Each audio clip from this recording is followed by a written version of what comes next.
Bienvenidos al Revés y al Derecho, el podcast de la Facultad de Derecho de la Universidad Católica de Colombia. Un espacio para conversar sin prisa sobre lo que nos inquieta, nos inspira y también nos reta en el mundo del derecho y más allá, porque las mejores ideas nacen del diálogo. Hola a todos y todas. Mi nombre es Joana Barreto Montoya. El día de hoy quiero darles la bienvenida a este nuevo episodio de Al Revés y al Derecho, un programa de la Universidad Católica de Colombia de la Facultad de Derecho.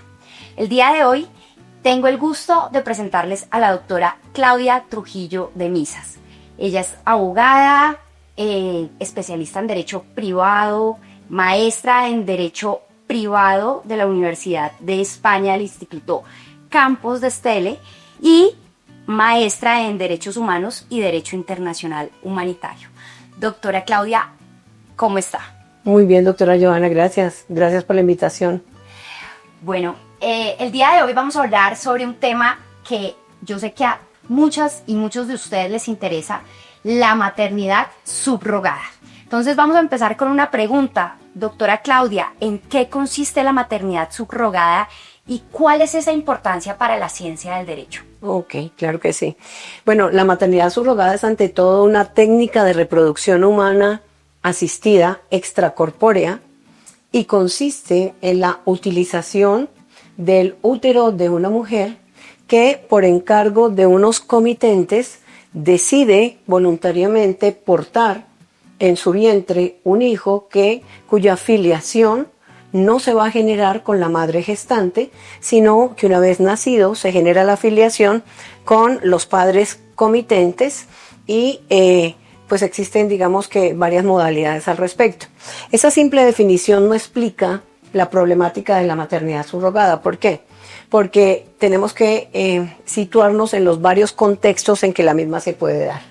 En primer lugar, ¿qué pasa cuando la madre gestante, que es el nombre que se le da a quien voluntariamente decide cargar una vida en su vientre para otros, cuando la madre gestante es quien dona su propio óvulo?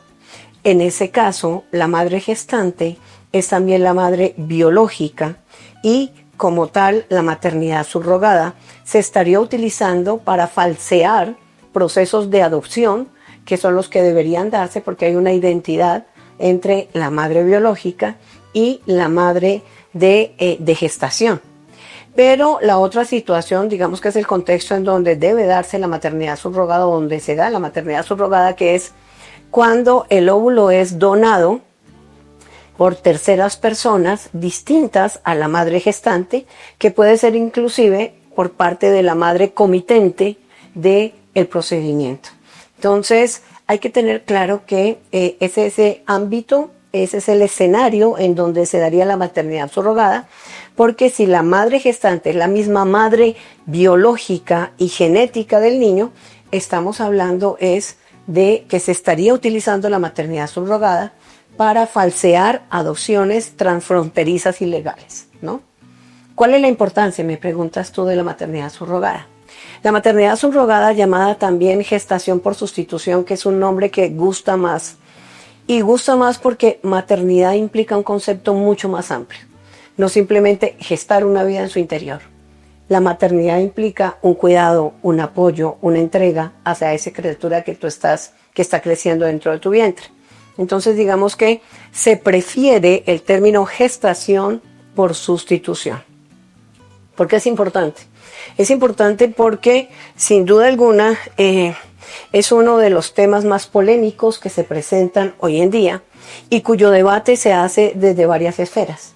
Se hace desde el campo sociológico, se hace desde el campo jurídico, se hace desde el campo de la prelación y de los derechos humanos, lo relativo en el derecho internacional privado al surgimiento o no de la nacionalidad de ese sujeto y la posible consolidación de circunstancias de apatridia para esa criatura que es concebida de esa manera por parte de padres que pertenecen a estados en donde se prohíbe la maternidad subrogada.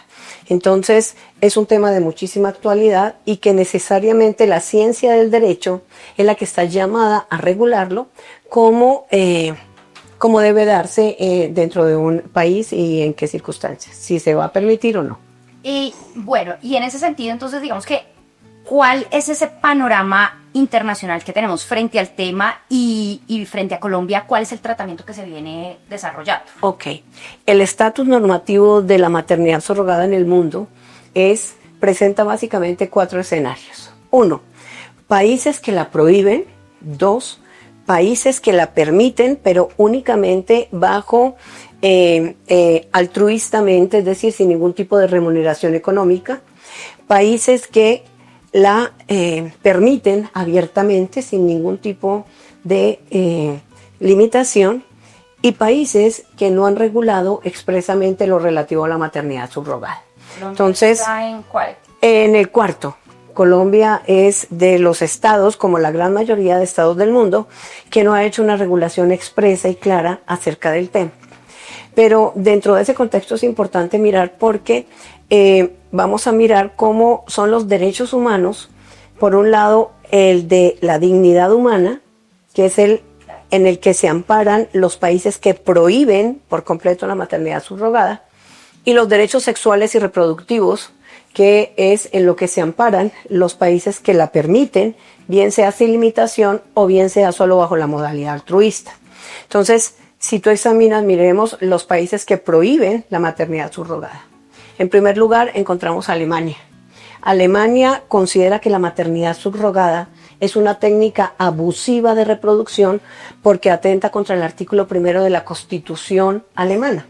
En el artículo 1 de la Constitución alemana se expresa que la dignidad humana no es tocable y que cualquier circunstancia que utilice a la persona como un medio y no como un fin en sí mismo debe ser excluida.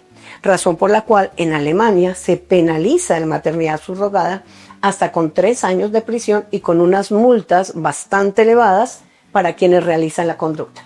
No solamente para los comitentes, para la madre gestante, sino también para las clínicas que intervienen en el proceso, porque desde luego al ser procesos científicos no pueden ser llevados sencillamente por estas personas, sino que tiene que haber una intervención de esa naturaleza.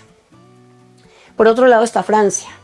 Francia no tiene una prohibición de carácter constitucional, pero el Código Civil francés, en el cual se inspira el Código Civil colombiano, porque no nos olvidemos que don Andrés Bello se inspira en el Código francés para traerlo a Chile y luego nosotros lo tomamos. Entonces, en el Código Civil francés hay una protección hacia el cuerpo humano. ¿Y cuál es la protección al cuerpo humano? Decir, mire, ¿qué es una cosa? Cosa es todo lo que existe distinto del ser humano. Y por ende, todo lo que esté y haga parte del ser humano no puede ser considerado cosa. Y nadie puede pretender ejercer ningún tipo de derecho respecto a él. De tal manera que los órganos que se encuentran al interior de la persona, cuando están unidos a ella, no son cosas porque son la persona misma. Pero cuando se produce la separación, como cuando se hace la donación de un riñón, de un hígado, para efectos de salvaguardar la vida de otra persona, pues ya adquieren la calidad de cosa y solo se puede disponer de ellas bajo una modalidad que es gratuita, porque lo que se busca no es aumentar el patrimonio, sino salvaguardar un interés superior, que es la vida de la persona que necesita ese tipo de trasplante. Igualmente, el Código Civil francés prohíbe cualquier acto de intentar utilizar gametos para la formación de una persona en el cuerpo de otra. Es decir, la maternidad subrogada, al igual que en Francia, en Alemania, está totalmente prohibida. Si tú te vas a España, España no tiene una reglamentación ni constitucional, pero sí tiene unas disposiciones de carácter legal en donde da primacía a ese concepto que nosotros estudiábamos en el derecho romano de mater semper certa est, que significa la madre cierta, siempre cierta, es a quien ha parido el bebé. Y en España no importa si quien tiene el bebé lo ha hecho porque se lo han encargado o utilizando gametos que son donados por otra persona, si ella es la que ha parido el bebé, ella es la madre. y por ende se prohíbe totalmente la técnica de maternidad subrogada e igualmente se sanciona penalmente. Hay otros países que también la prohíben en Europa. Encontramos entre ellos en Europa, Francia, Italia. Italia considera que es una situación de orden público el hecho de pretender que a través del cuerpo de una mujer se geste el hijo de otro y lo prohíbe, siendo disposiciones de obligatorio cumplimiento y que se sancionan penalmente. Entonces, si tú te fijas, Portugal inicialmente admitía la maternidad subrogada bajo la modalidad altruista, pero decidió recientemente en el 2019 prohibir la maternidad subrogada por considerar que atentaba contra la libertad de las mujeres. Entonces, todos estos países de Europa, ¿sí?, de esta Europa occidental, tienen un común denominador y es la prohibición de la maternidad subrogada, y todos se fundamentan en el respeto a la dignidad humana. Y lo que están haciendo es desarrollar el Convenio de Oviedo, que es el Convenio de los Derechos Humanos de la Comunidad Europea. Incluso existe una directiva del Parlamento Europeo del 2011 que recomienda a los Estados parte no permitir la maternidad subrogada porque constituye una forma de violencia contra la mujer. Desde luego no pueden llegar hasta, los extremos de entrar a prohibirla, porque sería meterse ya en la soberanía de cada Estado. Por eso lo hacen tan solo como una recomendación. Cada sueño tiene una historia y en cada una hay un protagonista. Uno que cree, que es valiente y escribe el papel más importante de su vida. En la Universidad Católica de Colombia queremos que los sueños que te inspiran impulsen tu historia. Hagamos historia juntos. Para nosotros es un honor saber todo este tema que inclusive pues todas las personas que nos escuchan nos habían solicitado que querían saber un poco más sobre maternidad subrogada. ¿Qué países no la prohíben, la tienen permitida? Bueno, dentro de la esfera de los países que la permiten, pues tenemos que dividir en dos. Los que la permiten bajo la modalidad altruista, ¿no?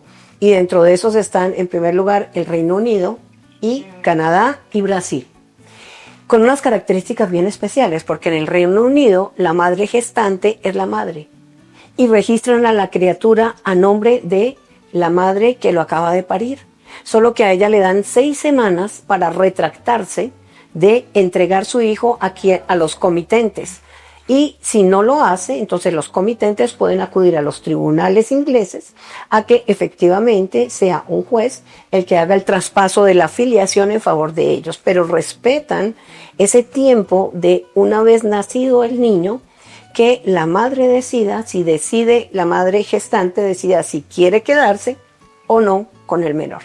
No es instantáneo por el simple contrato de maternidad subrogada. En Canadá, fíjate, en Canadá es altruista, pero es un altruismo muy especial. ¿Por qué? Porque la madre gestante tiene derecho a que le paguen honorarios durante todo el tiempo, porque va a estar totalmente comprometida en la crianza de un niño para quienes han hecho el encargo del mismo, ¿no? Y hay una circunstancia bien especial, y es que en Canadá no importa quién haga el encargo. Es decir, lo pueden hacer parejas heterosexuales, o lo pueden hacer parejas homosexuales, o lo pueden ser personas solteras, ¿no?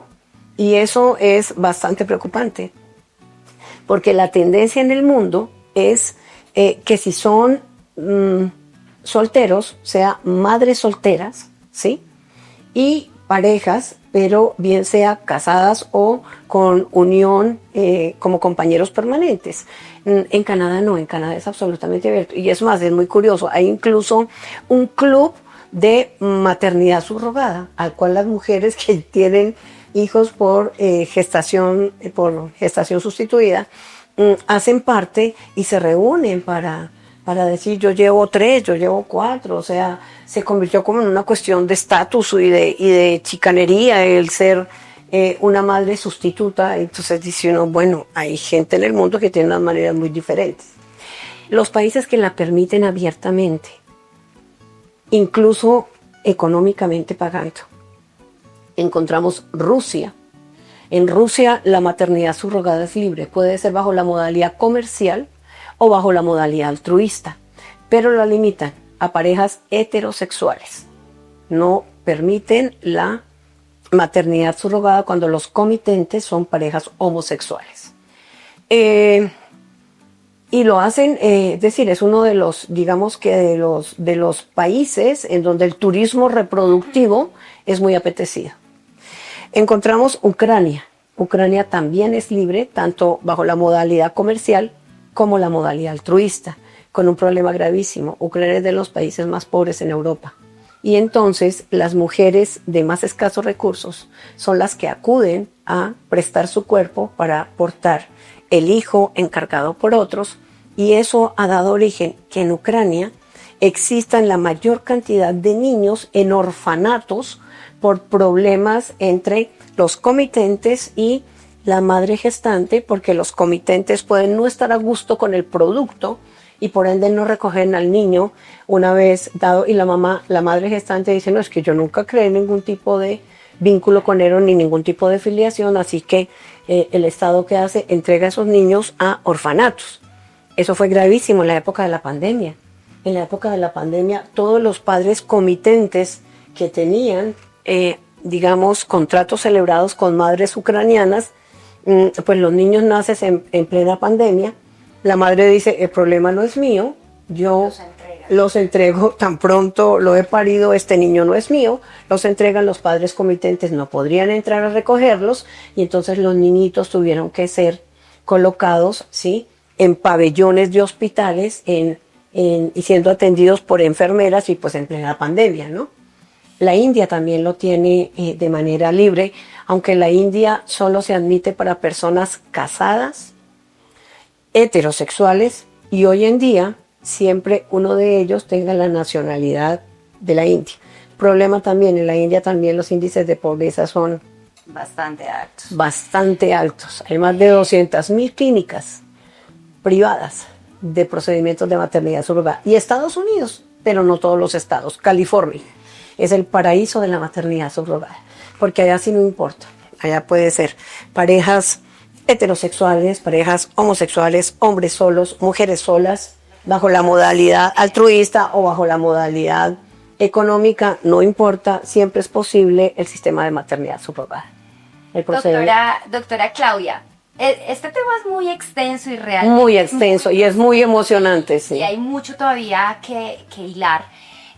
Pero no tenemos mucho tiempo y quiero cerrar con una pregunta que usted, que es abogada, que ha sido docente por más de 20 años en la Facultad de Derecho de la Universidad Católica, quisiera que me respondiera desde su punto de vista. ¿Cuáles son esos límites éticos y esos límites jurídicos de la maternidad subrogada en Colombia? Sobre todo considerando esa ausencia de una legislación integral y por supuesto de esa explotación potencial en las mujeres en situación de vulnerabilidad. Ok, pues mira, lamentablemente en Colombia no tenemos una legislación que ni permita ni prohíba la maternidad subrogada. ¿Con qué contamos? Contamos con pronunciamientos de la Corte Constitucional, pero que no han abordado el tema directamente, sino que en primer lugar encontramos, y no lo han abordado sino a partir de sentencias de tutela.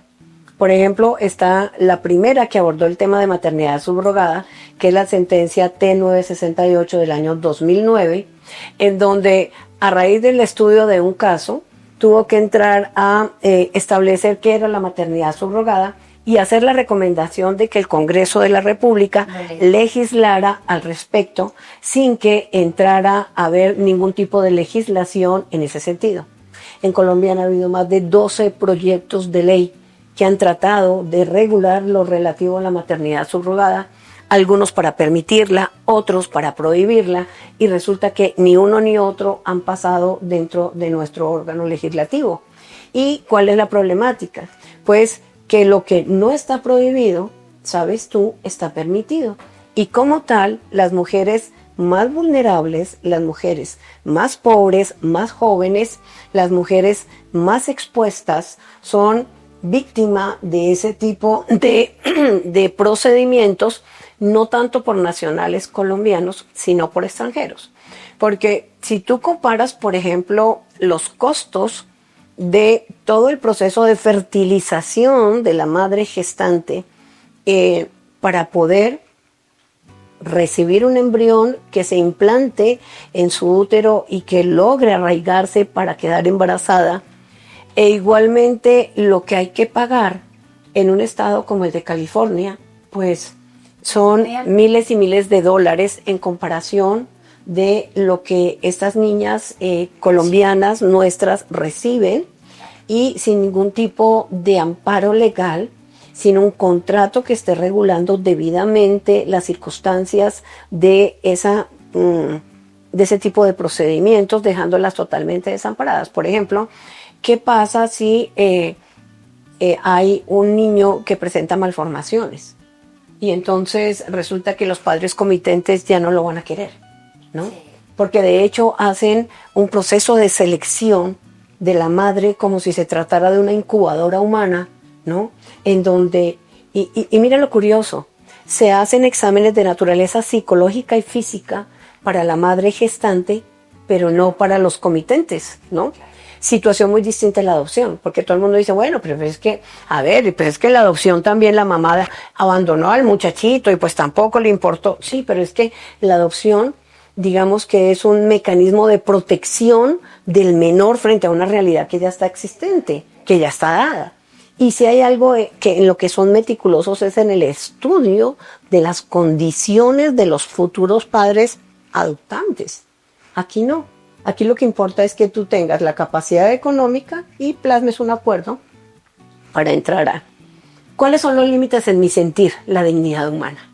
Y te voy a decir por qué. Porque es que la dignidad humana, aunque digamos que expresamente tiene un reconocimiento internacional más bien hace poco, de mediados del siglo XX, ¿sí? Lo cierto es que, como decía Habermas, siempre ha existido esa conexión íntima entre la moral y el concepto jurídico de los derechos humanos, y constituye el portal por donde pueden entrar la universalidad y la igualdad de los derechos humanos, precisamente a través de la dignidad humana. ¿Y por qué la dignidad humana se ve afectada si la mujer voluntariamente ha aceptado someterse a ese tipo de procedimiento y ha decidido prestar su cuerpo y su útero para gestar el hijo de otro? Por varias circunstancias. Primero, porque se coloca a la mujer como medio para satisfacer el deseo de unos padres comitentes, y el ser humano no puede ser un medio. El ser humano en sí mismo es un fin. Segundo, porque el proceso de selección de la madre gestante la coloca en una condición de mercancía frente a quienes en un negocio de oferta están seleccionando cuál es la más apta según sus propias conveniencias y necesidades, y eso es instrumentalizar el cuerpo de la mujer. En tercer lugar, porque en la maternidad subrogada, la madre gestante no puede saber de antemano si va a desarrollar o no algún tipo de afecto respecto al ser que está creciendo en su interior. Entonces, dice uno, esto es un absurdo. Y fuera de eso, ¿qué pasa con los derechos del niño? De antemano lo están privando la posibilidad de tener alimentación con leche materna. ¿Por qué? Porque los comitentes decidieron que ellos querían ser padres, entonces no importa, lo alimentamos con leche de tarro. Cuando la ONU ya ha dicho que el derecho a la leche materna es un derecho humano, ¿no? Y estamos pasando por encima de eso. Entonces, ¿qué tipo de sociedad queremos? ¿Qué tipo de sociedad queremos?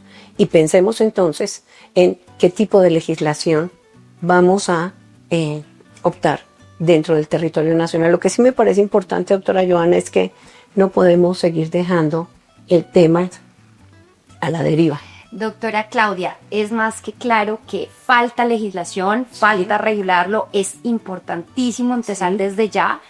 Esto se ha convertido en un mercado negro, básicamente. Lastimosamente se nos acaba el tiempo, pero creo que más adelante tendremos que profundizar con el mayor gusto en este tema. Por ahora, quisiera darle las gracias a usted, doctora Claudia, con mucho gusto, y a todos y todas ustedes por habernos escuchado en Al Revés y al Derecho, un programa de la Facultad de Derecho en la Universidad Católica de Colombia. Esperamos vernos nuevamente, doctora Claudia. Con todo gusto. Hasta luego. Hasta luego. Esto fue Al Revés y al Derecho, el podcast de la Facultad de Derecho de la Universidad Católica de Colombia. Si te gustó este episodio, compártelo, suscríbete y sigue la conversación con nosotros, porque hablar de derecho es hablar de todos.